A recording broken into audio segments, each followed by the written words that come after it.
Alhamdulillahirrahmanirrahim. Pada pagi hari ini, alhamdulillah kita diberi kesempatan untuk berada pada ruang guru ini, belajar bersama tentang budaya positif sesuai pemikiran Ki Hajar Dewantara. Bapak Ibu, sebelumnya semuanya di sini sehat ya? Alhamdulillah. Ya, alhamdulillah.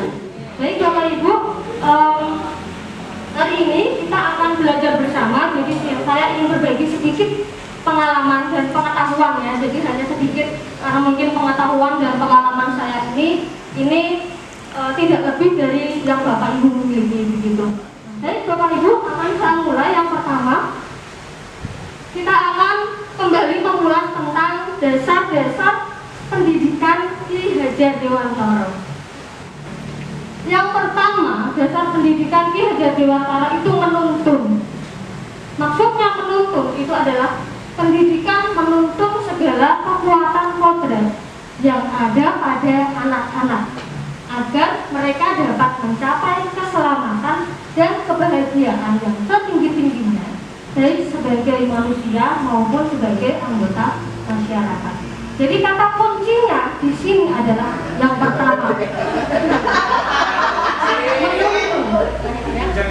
Kata kunci yang pertama menuntun, yang kedua selamat, yang ketiga bahagia. Nah, jadi nanti 3 kata kunci ini yang akan kita bawa mulai dari sekarang sampai selanjutnya. Begitu nih Bapak Ibu. Nah, jadi apa kata kunci yang pertama? Menuntun. Yang kedua selamat. Yang ketiga bahagia. Baik, selanjutnya. Yang kedua, dasar pendidikan menurut Ki Hajar Dewantara itu kodrat anak, yaitu merdeka. Setiap orang itu lahir dengan kodratnya masing-masing. Anak memiliki kodrat bahwa mereka harus merdeka. Manusia yang merdeka adalah manusia yang hidupnya baik secara lahir maupun batin itu tidak tergantung pada orang lain, tetapi bersandar atas kekuatan sendiri. Nah, dimana dalam hal ini kemerdekaan batin itu diperoleh melalui pendidikan, sedangkan kemerdekaan secara lahir itu diperoleh melalui pengajaran. Jadi ada perbedaan antara pendidikan dan pengajaran. Tahu apa perbedaannya Bapak Ibu? Untuk pengajaran itu hanya terbatas pada penyampaian materi saja, menghabiskan materi. Asal siswa sudah menguasai materi itu sudah cukup. Itu untuk pengajaran menurut saya loh, ya. Kemudian untuk pendidikan itu tidak hanya sekedar pada penyampaian materi, anak menguasai materi saja, tetapi juga budi pekerti, akhlak. Terima kasih atas jawabannya Pak Hardita.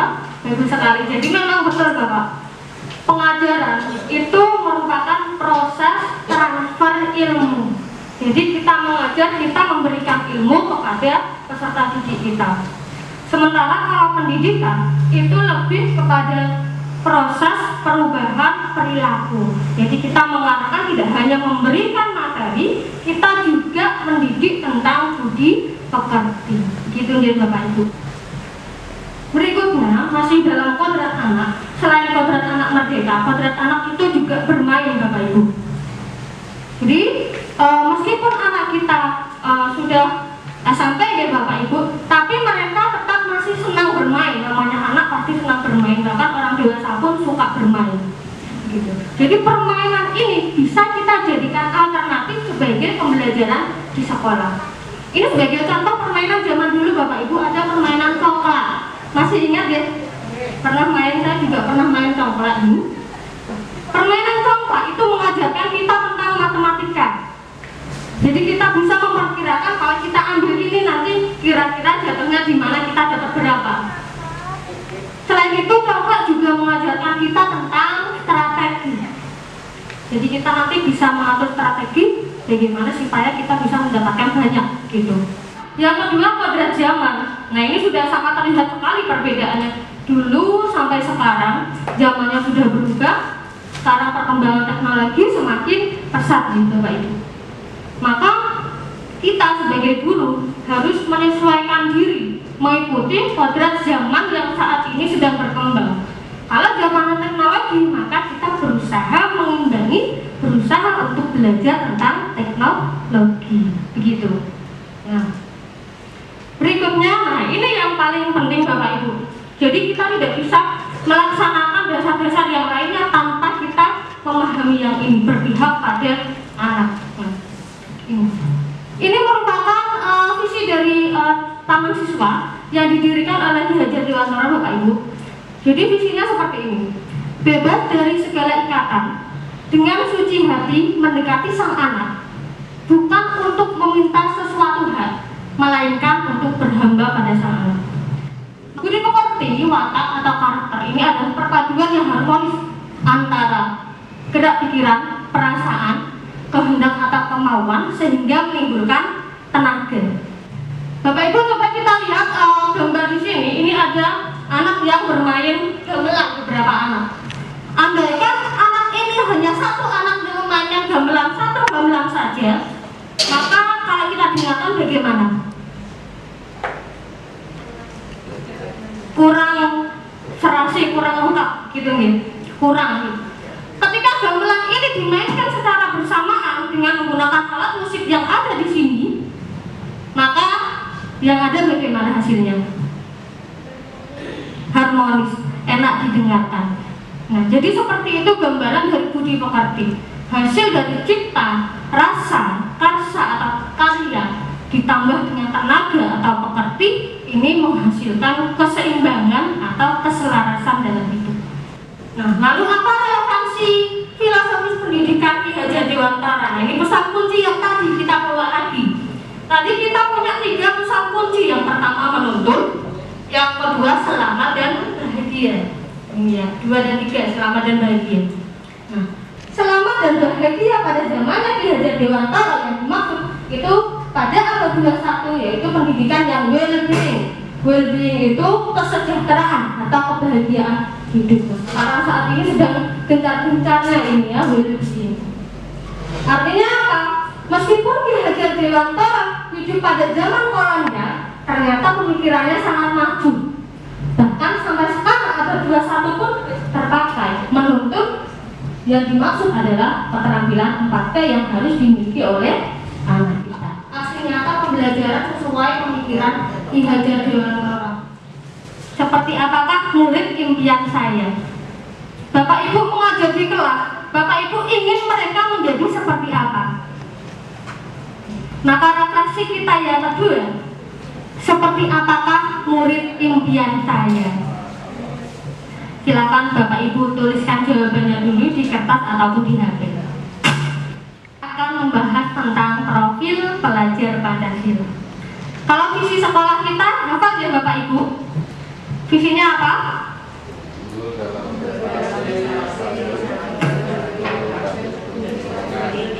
Ya, unggul dalam prestasi, sanggup dalam perilaku, dan peduli lingkungan.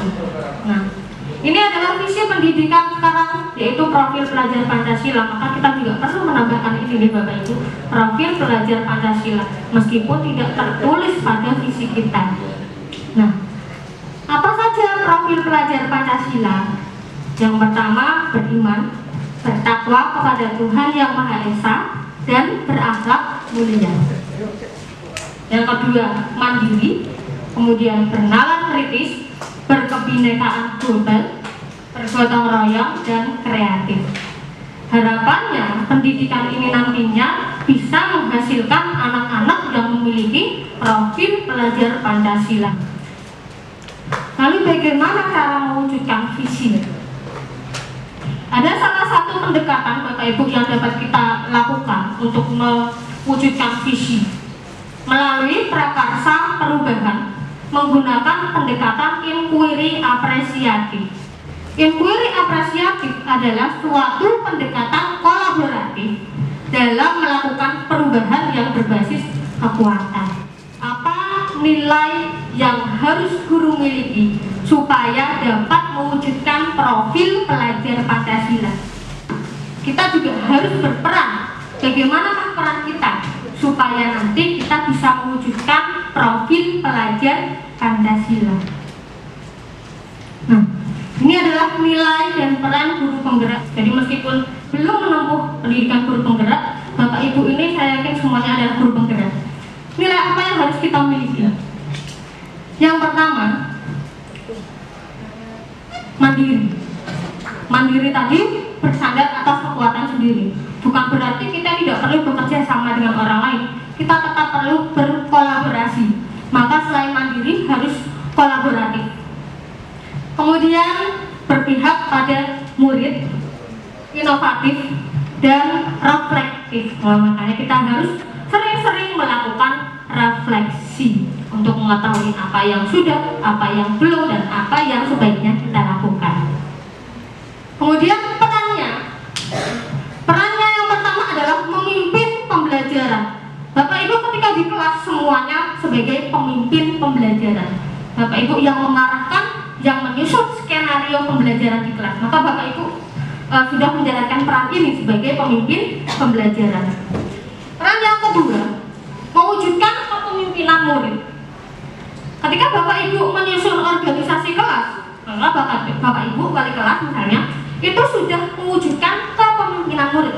Bahkan guru apapun ketika membentuk kelompok, ini ketua kelompoknya, berarti kita sudah berusaha mewujudkan kepemimpinan murid. Kegiatan ekstrakurikuler, pramuka atau yang lainnya, itu juga salah satu bentuk mewujudkan kepemimpinan murid. Kemudian berikutnya mendorong kolaborasi. Nah, untuk kolaborasi ini saya yakin semuanya sudah, guru-guru dispenseri ini luar biasa sekali kolaborasinya. Ketika ada kegiatan semuanya ikut membantu, kegiatan kebersihan semuanya ikut. Ini luar biasa. Bapak Ibu sudah menjalankan peran mendorong kolaborasi. Kita semua sudah mampu berkolaborasi tentang budaya positif. Nah, sebelumnya saya ingin mengajak Bapak Ibu untuk melakukan kegiatan Cobalah Buka. Anda dan teman Anda, berarti Bapak Ibu berpasangan dengan sebelahnya, Mas Angge. Yang tidak punya pasangan silahkan mencari pasangan.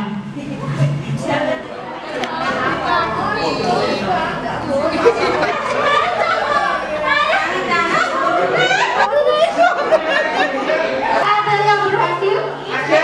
Ada. Dwi berhasil membuka kepala tangan hukum ya? Dengan paksaan atau secara sukarela?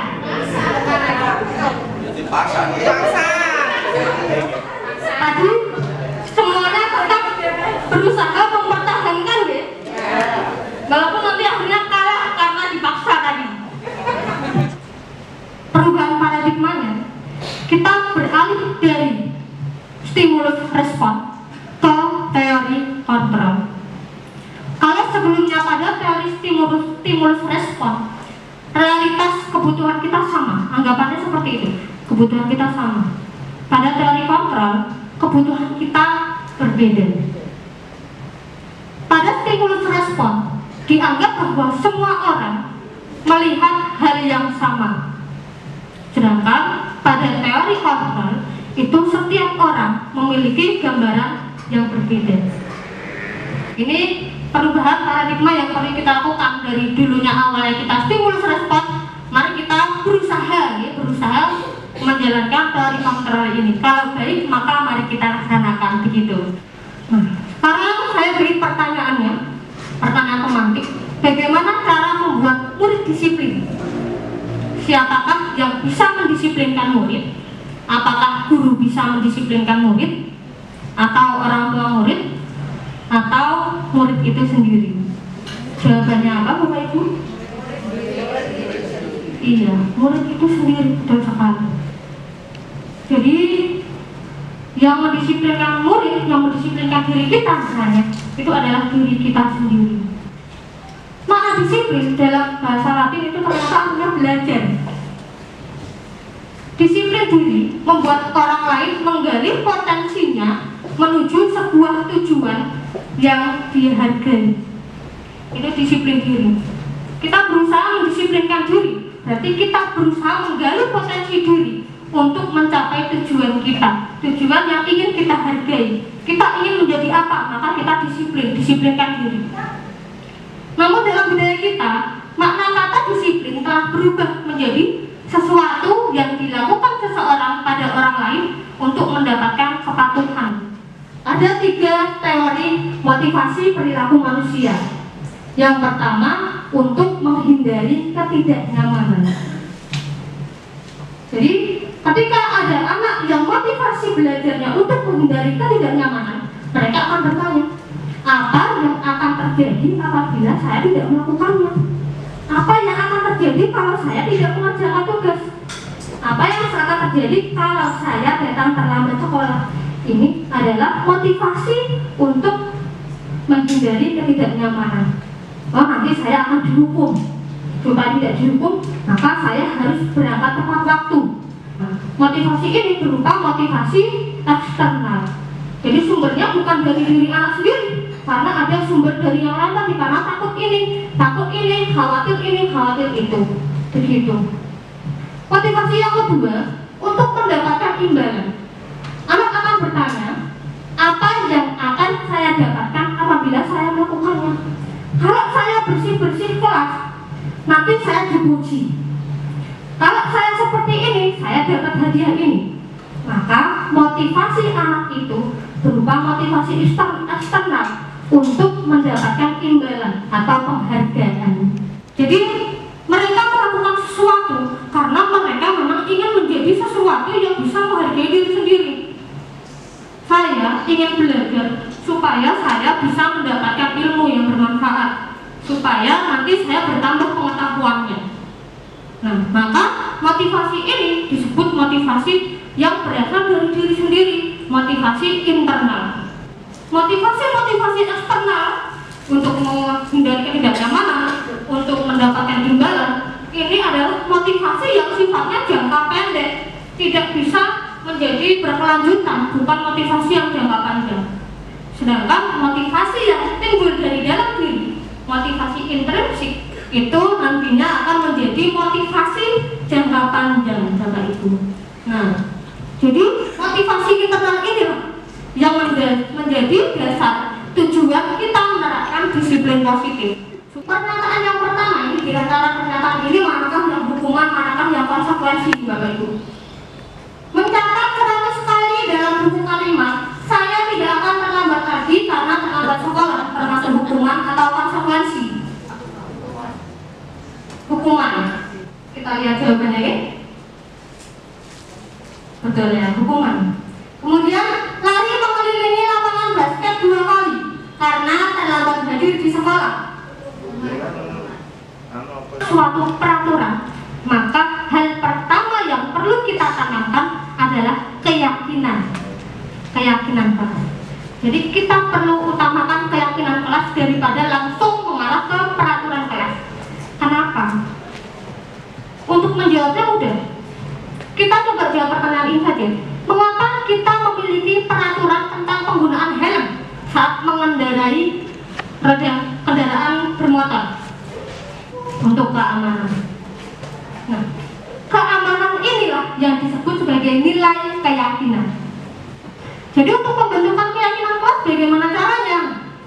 Keyakinan kelas itu sifatnya abstrak. Jadi tidak langsung, tidak boleh menggunakan